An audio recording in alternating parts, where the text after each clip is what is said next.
What's up, guys? Welcome to my channel. Today I'm going to be going over the UFC Manchester pay-per-view. I'm going to be building a card for it because the UFC just announced for UFC 304 they're going to Manchester in the UK for a pay-per-view. So I'm going to be building a main card and then a couple of prelims because right now no fights have been announced, and obviously there's going to be a couple filler fights that people don't really care about. So I'm just going to be going over the major fights that I made. So first fight, Leon Edwards versus Bilal Muhammad. Um, I've already explained. If you haven't seen one of my last couple of videos, this is a fight that you have to make. Bilal deserves a shot. July timeline wise, it makes sense.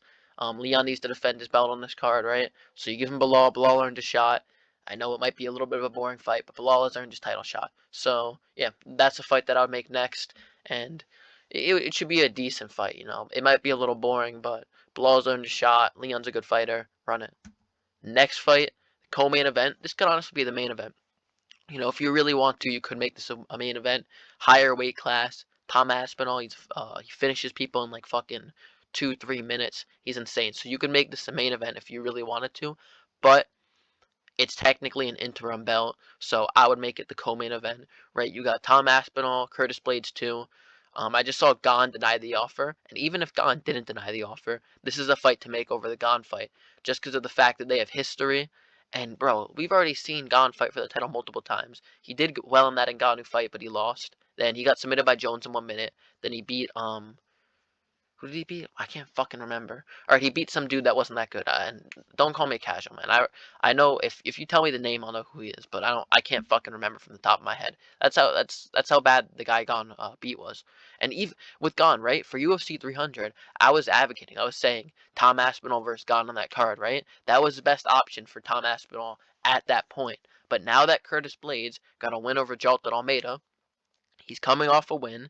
He's beaten Tom Aspinall in the past. I know it was an injury. I know it was a fluke. But there's still the storyline there. They have unfinished business. Curtis Blades was doing good in that fight. And stylistically, this is one of the toughest fights for Tom Aspinall. Stylistically, it's probably a tougher fight than the Cyril Gane fight. So I say you make this fight next, co-main event, and you got two main event fights on this card now. So yeah, this is a fight to make next for the co-main event. Tom Aspinall, Curtis Blades 2, run it back, unfinished business.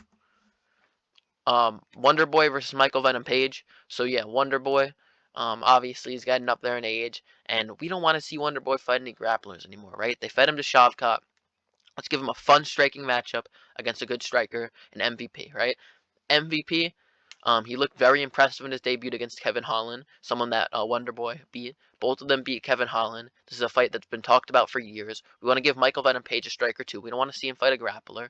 We want to see him fight a striker. They're both up there in age. They have the same type of style. This fight makes all the sense in the world, and it makes sense ranking wise. You got Wonder Boy coming off a loss. He should fight down a little bit, and you got MVP coming off an impressive win. He should fight up a little bit. So yeah, this fight makes all the sense in the world right now. It'll be a great feature fight for the pay-per-view. And I know that MVP said, oh, it might be boring, so I don't want to do the fight. But I think it'll end up being entertaining.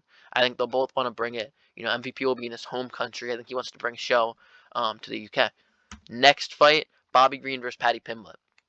Now with Moicano, I said in my UFC 300 video that Moicano should fight he should fight Beneil Dariush right now. That's the fight that makes sense. He should get a fight up the rankings. He should get a big fight. He's coming off some good wins, and he was really good at featherweight too. He was like top 5, and then he moved up to lightweight. No one even talks about that, right? So, yeah, I think that's a fight for Moicano. But what do you do with Paddy Pimblett then? Put him against Bobby Green. I think that's a more entertaining fight than the Moicano fight, and I think Bobby Green pieces it up on the feet. But I would love to see how this fight plays out on the feet. I think Bobby Green could probably defend a couple of his takedowns, and I think that on the feet they might go to war, man. Paddy Pimblett, on the feet, he doesn't waste any time. He likes to fucking come forward. He likes to bring it. And you got Bobby Green, who's an entertaining striker. He has great striking, and I'd like to see this fight, man. I think it makes a lot of sense, and it's a good fight to introduce Paddy to the rankings, and it's a good test for Paddy. You're not really throwing him to the deep end. Bobby Green isn't the best ever, but Bobby Green is a pretty solid fighter, and he's ranked top 15, and it's a good fight to introduce Paddy to the top 15. If he can just run through Bobby Green, that's very impressive. But I think Bobby Green would honestly end up beating him. All right, so moving on to the opening fight of the main card, Arnold Allen versus Josh Emmett.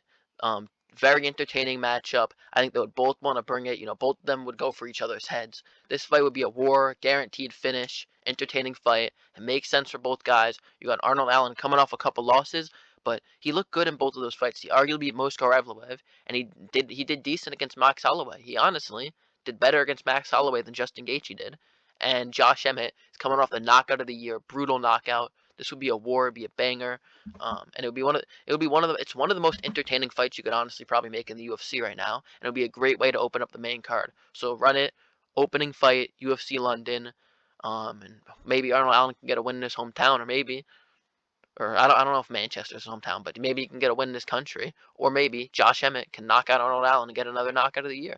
You know, we'll just have to see, but this would be a crazy fight, super entertaining. Have it open up the main card. Now to headline the prelims, Brandon Royval versus Muhammad Mokaev. I think this fight makes a lot of sense.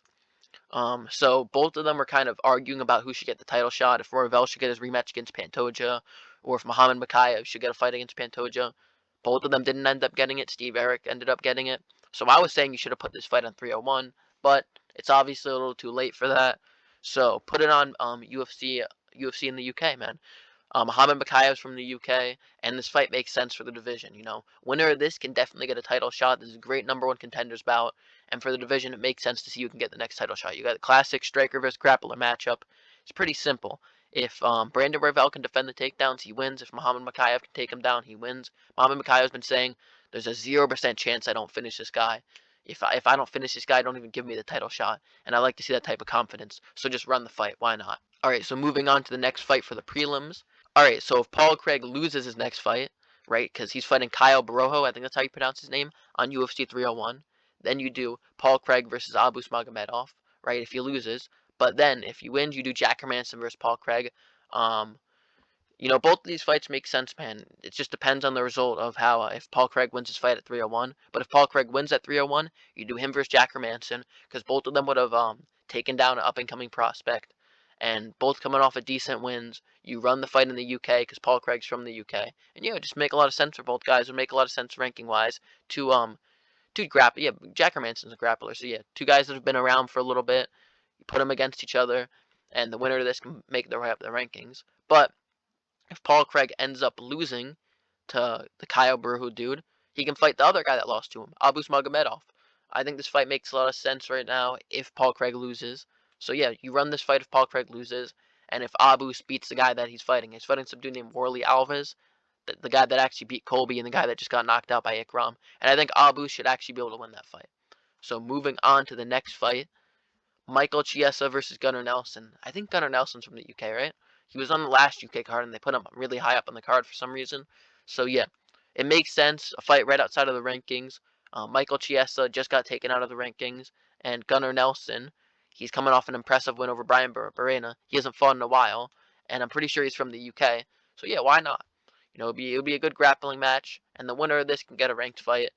Two older guys. It makes a lot of sense, man. It just makes sense for the card. But moving on to the next fight. All right, so the last fight of the card, Nathaniel Wood versus Nate Landwehr. I think this fight makes sense. They're both fighters that are a little bit outside of the rankings, and yeah, I think it would just be a solid fight for the card. It's a good chance for Nathaniel Wood to get a great win in his country. Nathaniel Wood's a UK fighter, so yeah, if he gets a win over Nate the Train, I think you throw him to someone in the rankings, maybe like a Dan Ige, maybe the winner of Alex Caceres versus Sean Woodson. I think that's the other dude's name that's fighting Alex Caceres. But yeah, I think this fight makes a lot of sense, and it would be a solid fight to add to the card. And then for the other fights on the card, um, I don't know, man. There's a couple. Maybe if Leroy Murphy beats Edson Barboza, or if he loses, whatever happens, you could throw him on the card if he's willing to make the turnaround. And yeah, there's a lot of options for this card. It's gonna be a solid card. I'm excited to see it. And yeah, let me know what you guys think about the fights I made in the comments below. Like, comment, subscribe, all that. Peace out.